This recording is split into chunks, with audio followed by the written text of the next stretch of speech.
Starting சீனில் ஒரு பொண்ணு வாட்டர் டேங்க் மேலே ஏறி சூசைட் பண்ணுறா. கொஞ்சம் வருஷம் கழிச்சு அதே ஊரில் ஒரு கல்யாணம் நடக்குது. இப்படி ஒரு பக்கம் வீட்டிலே கல்யாணம் நடக்குதுன்னு மொத்த ஊரும் ஹாப்பியாக இருந்துட்டுருக்கு. பக்கத்து வீட்டில் ஒரு பெரியவர் இறந்து போகிறாரு. இப்போ அந்த ஏரியா கவுன்சிலரான நம்ம ஹீரோ ஜீவாக்கு அந்த நியூஸ் போகுது. என்ன பிரச்சனைனா, காலையில் 10:30 மணிக்கு எப்போ கல்யாணம் நடக்குதோ அதே டைமுக்கு தான் அவங்க அந்த பாடி எடுப்பேன் அப்படின்னு சொல்ல ரெண்டு பேர்த்தையும் கன்வின்ஸ் பண்ண நம்ம ஹீரோ ரொம்ப ட்ரை பண்ணுறாங்க. அந்த பக்கத்து வீட்டுக்காரருக்கு சாமி வந்து 10:30 மணிக்கு தான் பாடி எடுக்கணும் அப்படின்னு சொல்ல ஊர் மக்கள்லாம் இப்போ அவர் சொல்கிறத கேட்குறாங்க. இப்போ அந்த இறந்து போன பெரியவரோட அண்ணன் தம்பிங்க எல்லாருமே வர இல்லை, இவரோட பொண்ணு தான் ஸ்டார்டிங் சீனில் இறந்தது.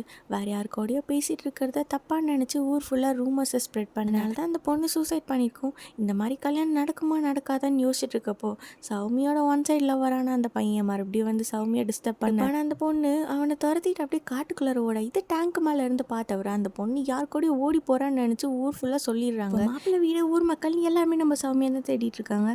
ஆக்சுவலாக இந்த குப்பையெல்லாம் போட்டு வைக்கிற குழிக்குள்ளார தான் சௌமி தெரியாமல் விழுந்திருப்பாங்க. மாப்பிள்ளையோ அவங்கள காப்பாற்றிடுறாங்க. தெரியாத சௌமியோட அப்பா பக்கத்து வீட்டுக்காரன் தான் தன் பொண்ணு ஏதோ பண்ணிட்டா அப்படின்னு நினச்சி கன்னை தூக்கிட்டு அவங்க வீட்டுக்கு வராங்க. ரெண்டு பேரும் இப்படி அந்த கன்னை வச்சுட்டு சண்டை போட தெரியாமல் அந்த தாத்தா ஷூட் பண்ணிடுறாங்க. ஆக்சுவலாக அந்த தாத்தா வந்து சரக்கு அடிச்சுட்டு மயங்கி தான் கிடப்பாரு. இப்போ அந்த புல்லட்னால தான் அவர் இறந்தே போகிறாரு. இந்த தாத்தா இறந்ததுனால பிரச்சனை இன்னும் பெருசாக எல்லாரும் சண்டை போட ஆரம்பிச்சிடுறாங்க. இந்த தாத்தாவோட தம்பிங்க வாட்டர் டேங்க் மேலே வரைக்கும் ஏறி போய் அந்த வெடிகுண்டை வச்சு சண்டை போட அந்த குண்டு பேக் அப்படியே கீழே விழுகுது. அந்த குண்டு வெடிச்சு வாட்டர் டேங்க் மொத்தமும் சாஞ்சு அந்த ஊர் ஃபுல்லாக தண்ணி போகுது.